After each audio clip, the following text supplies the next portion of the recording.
রবিবার মালদায় ভোট প্রচারের শেষ দিনে প্রচারে নজর কাড়লেন দক্ষিণ মালদার বাম সমর্থিত কংগ্রেস প্রার্থী ঈশা খান চৌধুরী। তারই সমর্থনে সুজাপুরে নির্বাচনী জনসভা করে কংগ্রেসের পক্ষে ভোট চাইলেন কংগ্রেসের সর্বভারতীয় সভাপতি মল্লিকার্জুন খাড়গে। এদিন বেলা 12টা নাগাদ সুজাপুর হাতিমারি ময়দানে কংগ্রেসের নির্বাচনী সভা শুরু হয়। সভায় প্রধান বক্তা হিসেবে হাজির ছিলেন কংগ্রেসের সর্বভারতীয় সভাপতি মল্লিকার্জুন খাড়গে। এছাড়া উপস্থিত ছিলেন প্রদেশ ও জেলা কংগ্রেসের একাধিক নেতৃত্ব। উপস্থিত ছিলেন দক্ষিণ মালদার প্রার্থী ঈশা খান চৌধুরী এবং উত্তর মালদার প্রার্থী মোস্তাক আলম। তাদের দুজনের সমর্থনে এদিন এই সভা অনুষ্ঠিত হয়। সভার শুরুতেই মঞ্চে বক্তব্য রাখতে উঠে বিজেপি এবং তৃণমূলের বিরুদ্ধে জোরদার আক্রমণ শানান কংগ্রেস প্রার্থী ঈশা খান চৌধুরী। একই সঙ্গে তিনি বলেন, গণি পরিবারের সদস্য হিসাবে তিনি রাজনীতি থেকে কিছু নিতে আসেননি, মানুষকে দিতে এসেছেন, মানুষের সেবা করতে এসেছেন। তাই সেবার কাজ অব্যাহত রাখতে তিনি কংগ্রেসকে এককাট্টা হয়ে ভোট দেওয়ার আবেদন জানান।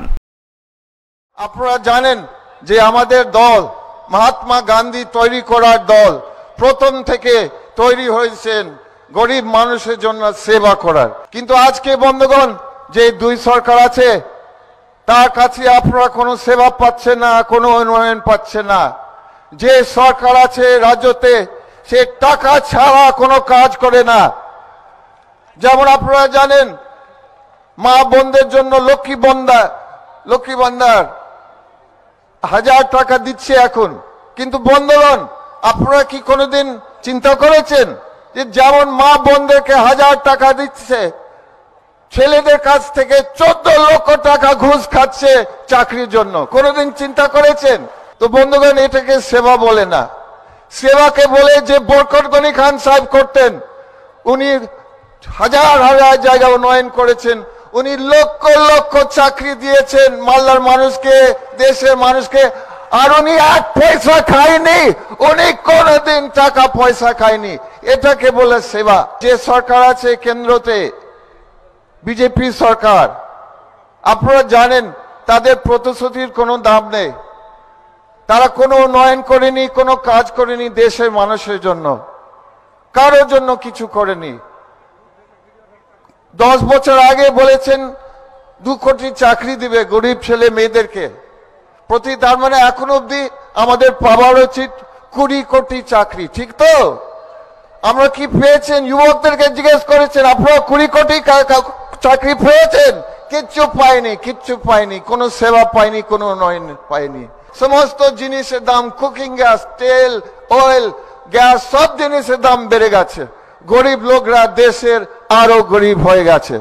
আর সবচেয়ে খারাপ জিনিস হচ্ছে যে এই বিজেপি সরকার ভাই ভাইদের মধ্যে সব সময় একটা বিভেদ সৃষ্টি লাগাবার চেষ্টা করছে, একটা আগুন লাগাবার চেষ্টা করছে একটা পরিবারের মধ্যে। তো এটা বন্ধুগণ, এটাকে বলে সেবা? এটা কোনো সেবা নাই, এরকম সরকার হতে পারে না।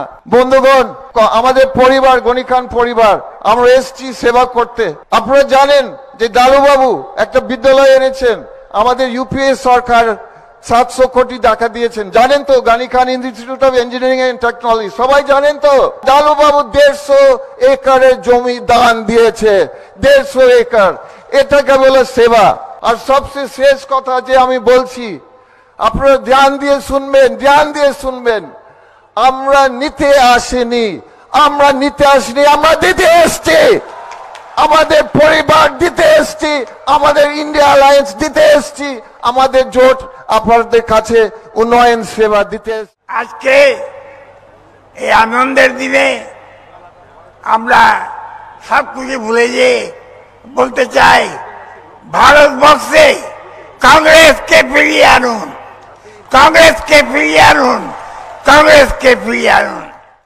এরপর মঞ্চে বক্তব্য রাখতে উঠে শুরুতেই বিজেপির বিরুদ্ধে জোরদার আক্রমণ শানান কংগ্রেসের সর্বভারতীয় সভাপতি মল্লিকার্জুন খাড়গে এবং আসন্ন নির্বাচনে কংগ্রেসকে শক্তিশালী করতে কেন্দ্রে কংগ্রেস সরকার গঠন করতে মালদার 2 কেন্দ্রেই কংগ্রেস প্রার্থীদের জয়ী করার আবেদন জানান তিনি।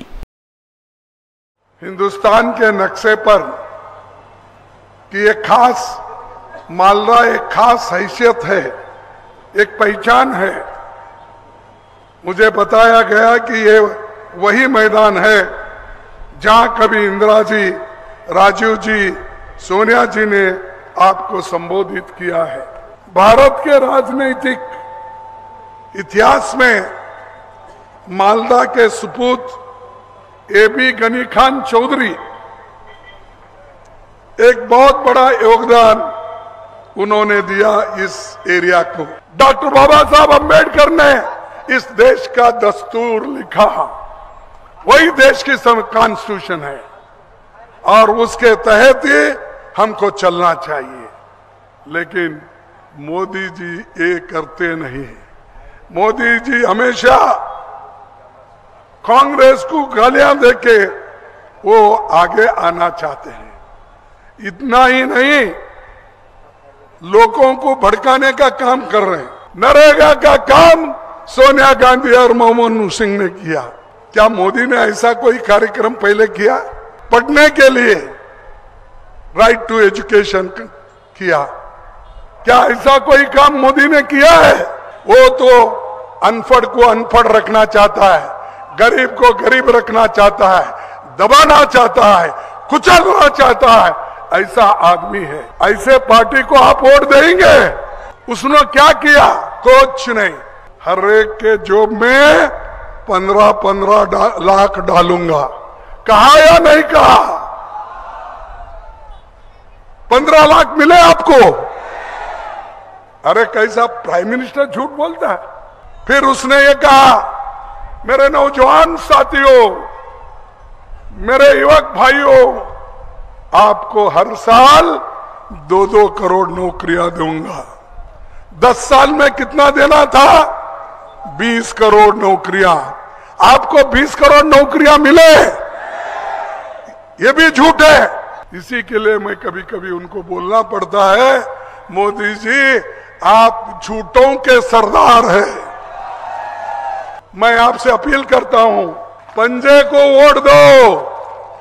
पंजा हमेशा तुम्हारे साथ है, हाथ तुम्हारे साथ है ना, कोई निकाल नहीं ले सकता।